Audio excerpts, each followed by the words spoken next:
બીમારી નહીં આવે પાસ જો ભાદરવામાં છોડી દેશો છાસ। મિત્રો, આખા વર્ષ દરમિયાન આપણે છાસ તો પીતા જોઈએ છીએ, પરંતુ આ એક મહિના દરમિયાન છાસ ન પીવી જોઈએ। સાથે શરીરમાં પિત્ત દોષનું પ્રમાણ વધી જાય છે, તેના હિસાબે ઘણા પ્રકારના રોગો આવે છે અને ઘણા પ્રકારની અનેક બીમારીઓની સમસ્યા પણ ઊભી થાય છે।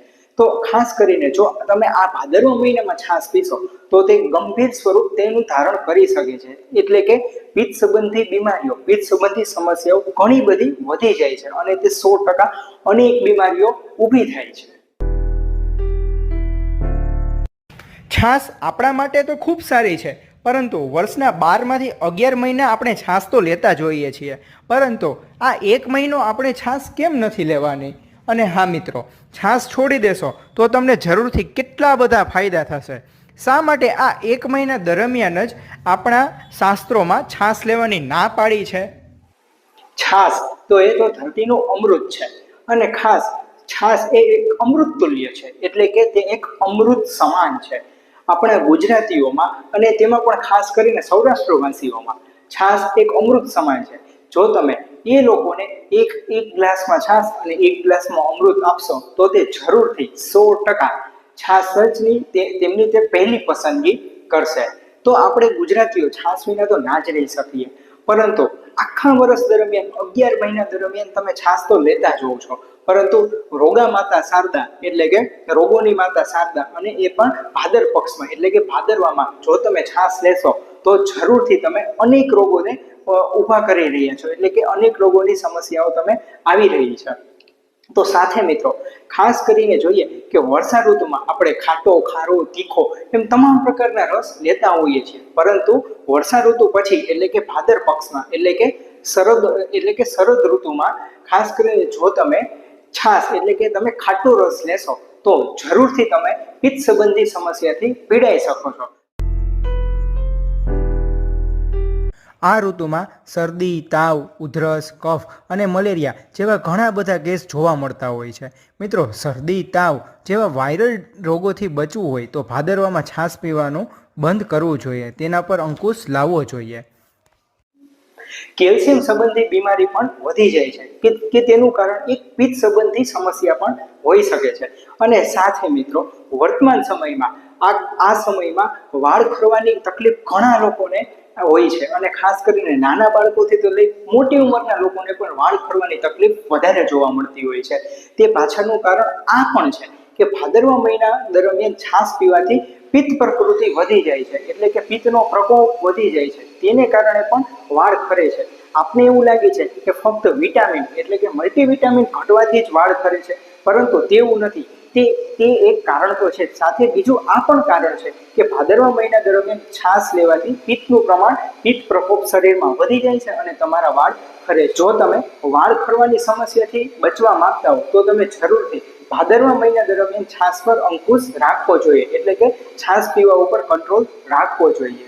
જ્યારે શરીરની અંદર પિત્ત વધે છે ત્યારે પસના રૂપમાં તે કન્વર્ટ થઈને તે ખીલ તરીકે બહાર નીકળે છે। મિત્રો, એ શું છે? તે વધેલું પિત્ત જ બહાર નીકળે છે। હા, એવા સમયે જો વધારે પ્રમાણમાં છાશ પીવામાં આવશે ત્યારે શરીરમાં મોટા પ્રમાણમાં ખીલ નીકળતા હોય છે અને ચહેરા પર લાંબા સમય સુધી ડાઘ રહી જતા હોય છે।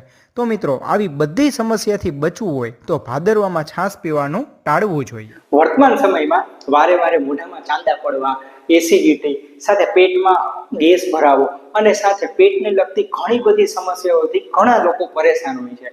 તો એવા લોકોએ ખાસ કરીને ભાદરવા મહિનામાં છાશનું સેવન ન કરવું જોઈએ, અને જો તમે આ છાશનું સેવન કરશો તો જરૂરથી આખા વર્ષ દરમિયાન ઘણી બધી બીમારીઓ, ઘણી બધી સમસ્યાઓથી પીડાઈ શકો છો। અને હા, હું તમને એક એવો મિત્રો આગ્રહ રાખું છું કે આવા દર્દીઓએ, આવા લોકોએ ભાદરવા મહિના દરમિયાન છાશ ન પીવી જોઈએ।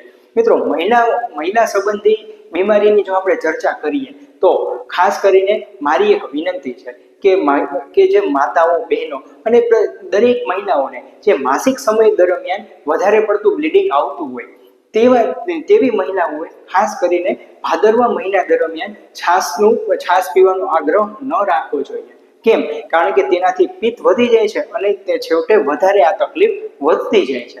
તો મિત્રો, ખાસ કરીને ભાદરવા મહિના દરમિયાન આ છાશનું સેવન ન કરવું જોઈએ।